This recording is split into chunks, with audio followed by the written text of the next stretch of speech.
like, come on through, Cookie. I want to pull my soapbox. That's basically it. Let's talk about drag and all its forms.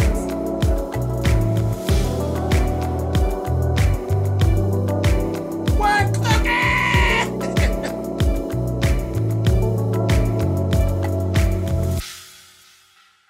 Hey guys, thanks for clicking on the video. This is, I'm going to try a whole new series. I'm going to go ahead and take a shot at If Loving You Is Wrong. The other Tyler Perry show that I watch. I've been watching it. I just never reviewed it. But what the hell, let's go ahead and give it a try. So it's season 4, episode 1. All right, now we kind of start off and there's this whole banter going back and forth. Alex has actually come home. She has the baby, the little black baby, honey. And her mother and father have actually showed up. Of course, you know, Brad put all that into effect, being mean. But it was kind of, he ended up literally feeling really bad about even actually doing that because there was this whole thing with the mother. The mother's just as bad as the father. She's a nasty old bitch.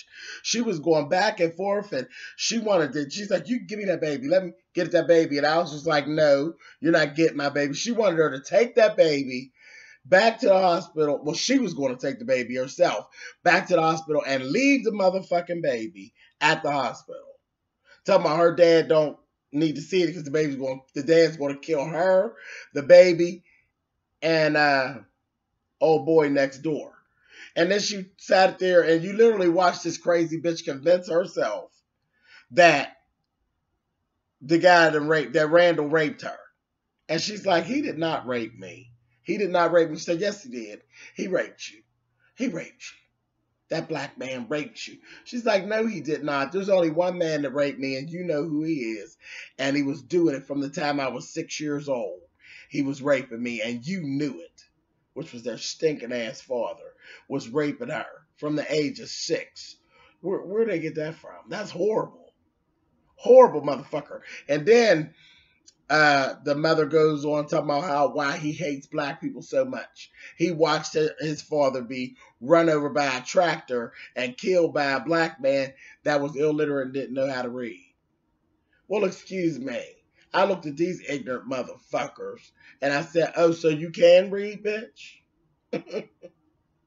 Horrible. Horrible, horrible, horrible. Very good actors with this because they had me hotter than a firecracker sitting there looking at them. I was like, oh, these people, honey, I'll take a slap all their faces. But anyway, so we had all that going on. Alex ended up leaving out of the house and she like snuck out the back. She left out from upstairs, there's a doorway upstairs. She left out of there and crept down the steps, and nobody knows where she went. We didn't see her anymore for the rest of the program. She took the baby and then slid off. The mother and the father just said, the mother was trying to talk to the father, and she's like, we might as well just go in on back. He's like, no, I came to see the baby. I want to see this baby. So they ain't leaving until the next day, and she ended up having to tell Brad, the mother being all smart, telling Brad, oh yeah, there was that whole thing too when they were actually having this conversation back and forth. She smacked Alex in the face a couple times, made her nose bleed, and then she smacked Brad too. I said, oh, this bitch is just too much. She's just as horrible as the father. But anyway, she told Brad, we ain't leaving. You invited us and we're not leaving. So they're just literally stuck there. He running around looking for Alex. He done went over Randall and Marcy's house, and Miss Louise told him, get your ass on out of here. Get off this goddamn property. Your goddamn wife ain't here, you motherfucker. You better get out of here. I said, all right, Miss Louise, honey. She threw him on away from there. I said, okay. But anyway, just a mess.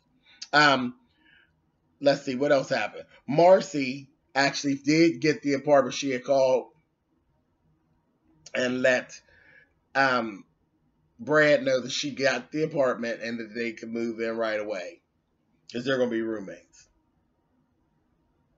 Here, Miss Louise was against that altogether, but Marcy was like, it's going to be fine. We're not messing around. We are literally just going to be roommates. We in the same boat. We both need to get away, and we can't afford to do it separately. So we're going to move, together.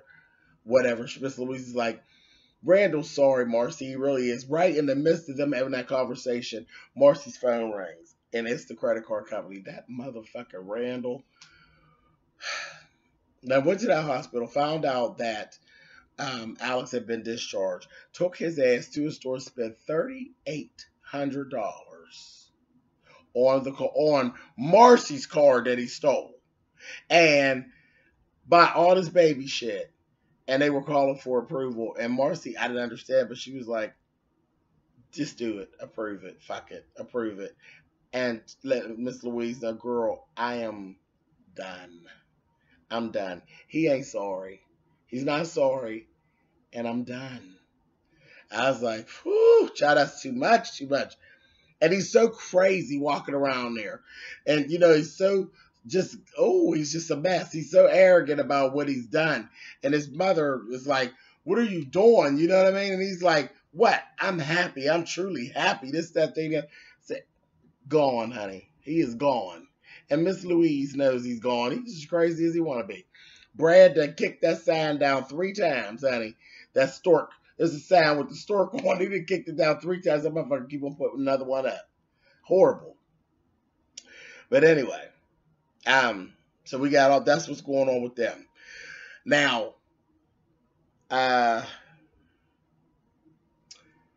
talk about Natalie. Natalie and Lucian fucking just imploded. It's done. She's like, I am done with you. I don't want to be with you anymore, period. This shit is just done. Which is a mess. He couldn't convince her, but he wouldn't tell her where the money came from and this, that, thing, the other. It's just, he's like, I can't tell you. I can't explain. She's like, fine, well, I don't trust you, and I want you to go away from me. We're not going to be together, and that's it. I'm done. I'm just done with you. Go away. So they done broke up, and that's that. Good old Nebby ass done called. She's trying to get the house, the next door house, for them, and Natalie told him, child, ain't gonna happen, don't even worry about it. So that's just up in the air again. Okay, last thing, Pete called 911 on his phone. Remember, he got ambushed. Eddie set all that up, and he got ambushed. He called 911 with his cell phone because his backup, remember, it wasn't going through. The back on his walkie-talkie, they weren't getting it. It was all scrambled and stuff. So he called 911 on his cell phone. Claudia answers the phone and freezes. And I just was sitting there. I was getting so frustrated because I'm a customer service person. I've done years of customer service work. That's what I do. And they are the most piss poor 911 center that I've ever seen. They would have multiple lawsuits just stacked up. It's just ridiculous. Claudia froze up. They couldn't get the address. They couldn't trace the call. This, that, the other. This boy is literally laying in the middle of the street dying. And that goddamn goon is sitting there. He calling Eddie on the phone. And Eddie's telling him, you better watch. You better be there to watch him while he takes his last motherfucking breath. And shit. And Esperanza, she just irritates the fuck out of me. She's so motherfucking arrogant. And the bitch don't do shit. She don't do nothing. She's just horrible. And they ain't putting 2 and 2 together, you know. When they finally figured out what was going on, everybody's running out of there as backup. Eddie's still pissing around trying to eat a sucker and all this shit. Ain't nobody paying no attention. I said, Tyler, you doing the most with this right here. Really, really doing the most. But so last we saw, P is literally laying on the floor and he's dying. He's fucking bleeding out. And he actually told that motherfucker, he said, you and Eddie set this up.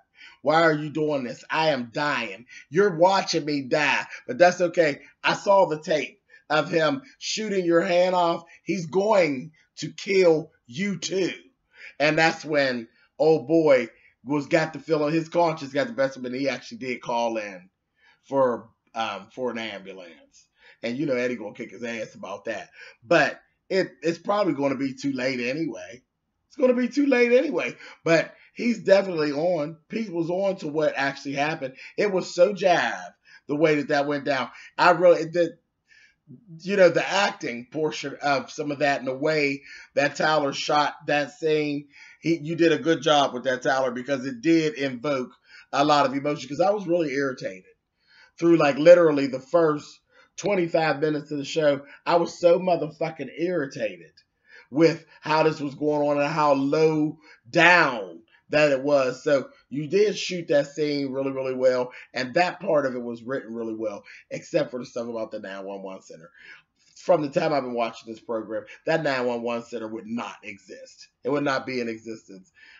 Child, it wouldn't be. The powers that be would have been shut them down, but whatever. We're just watching TV, right? So that's basically it. That's kind of where we were. That's where we kind of ended out at. That is episode 1. That was the opening episode for season 4 of If Loving You Is Wrong. All right. If I forgot anything or something that you guys want to add, you can leave it in the comments. And that's it. Tell me how I did with this, because again, we're coming in as season 4, and this is the first time I've actually reviewed this. So let me know what you guys think, and tell me if you want me to continue or we want to leave this one alone. Whatever. Either way, thumbs up, thumbs down. You know how that all works, and I'll talk to you guys soon. Bye, guys.